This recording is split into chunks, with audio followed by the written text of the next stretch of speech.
une énorme désillusion, Gilbert, Ouais. cette élimination de la Tunisie, tu sais, parce que les gens peut-être ne savent pas, mais la Tunisie, c'est la seule équipe à être présente à la CAN depuis 94. Il faut savoir que c'est notre plus gros échec depuis la CAN 94. C'est une catastrophe absolue de finir cette poule avec 2 points à la dernière place. Hmm. Une poule où on avait la Namibie, l'Afrique du Sud qui étaient même pas présents lors de la dernière CAN. Tu sais que la Tunisie, c'est la première fois au 21e siècle qu'elle va finir une CAN derrière le Maroc. C'est pas pour comparer ou quoi, je souhaite au Maroc le meilleur des parcours et j'aime beaucoup cette sélection et je la suis. Mais c'est pour te dire que la Tunisie, en matière de régularité, a cette CAN, même si elle n'a pas beaucoup de titres, parce qu'on a gagné que 2004 en vrai. Hmm.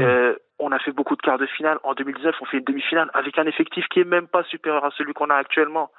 On a un staff technique, mais vraiment, dans la lecture des matchs, les changements, c'est une catastrophe absolue. Ce qui s'est passé là, il y avait la place de passer parce qu'aujourd'hui, l'Afrique du Sud n'était même pas dans son jour. Et on n'a même pas essayé d'emballer le match. On n'a même pas essayé, on n'a même pas été dangereux. On n'a même En fait, pas t'as été l'impression que ça dangereux. a empiré par rapport à la Coupe du Monde. Mais à la Coupe du Monde, mais t'es au courant que c'est la pire désillusion de notre histoire, et le plus gros gâchis de notre histoire, cette défaite contre l'Australie, parce que la composition d'équipe contre l'Australie et celle contre la France, c'est deux compos totalement différentes. Mais vu que ce staff technique marche sur la tête, eh ben on a loupé la plus grande occasion de notre histoire de partir en huitième de finale pour de la dernière Coupe du Monde à 32 pour la première fois de notre histoire. Mais là, dernier d'une CAN à 24 avec 2 points.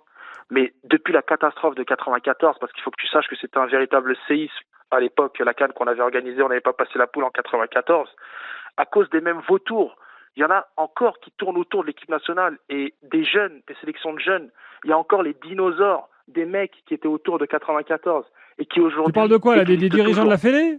Des dirigeants, des entraîneurs adjoints, etc., qui tournent autour, que ce soit au niveau de la direction technique nationale, que ce soit au niveau des équipes de jeunes, il y en a encore des vautours qui existent dans le paysage Ouais, du je rappelle que le football président de la tunisien Fédé aujourd'hui. tunisienne était en prison actuellement. Donc, Oui, d'accord, mais ça c'est l'arbre qui cache la forêt, ça, tu sais, Gilbert, c'est tout un système.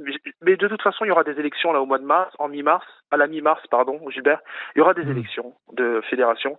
J'espère que des gens bien intentionnés, bienveillants, des gens qui veulent que le football avance en Tunisie vont présenter une liste et se présenter avec des gens vraiment compétents, des gens patriotes qui vont vouloir faire en sorte que ce football retrouve ses couleurs. Là, cette CAN 2024, elle est tellement belle et en fait, on va même pas aller en huitième de finale de la plus belle CAN là actuellement de l'histoire.